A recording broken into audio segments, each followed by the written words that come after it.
British Prime Minister Theresa May has announced plans to lift the ban on selective grammar schools, giving more choices of high-quality education for students. The plan has drawn extensive concern of the public. We interviewed some local parents to share their opinions on this very topic.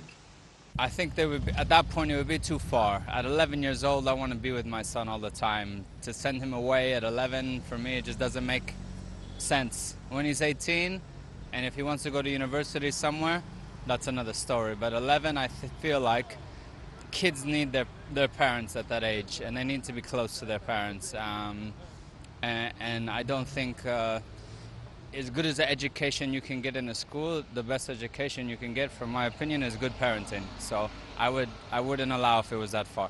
Yeah, I think it will, and not just because of how they end up performing at school and what they do, but I think also in terms of how they see themselves. If you talk to people who are older than me and who were around when we had a lot of grammar schools originally, they will probably tell you that they actually felt, that they hadn't succeeded, or maybe they were a little bit second class because they didn't pass the exam. And I think to have that division at such a young age, it doesn't help anyone.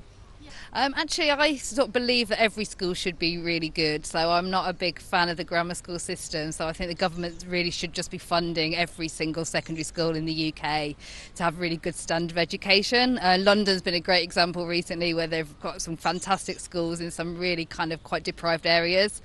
So that's the approach I think they should be taking across the country rather than spending money on grammar schools.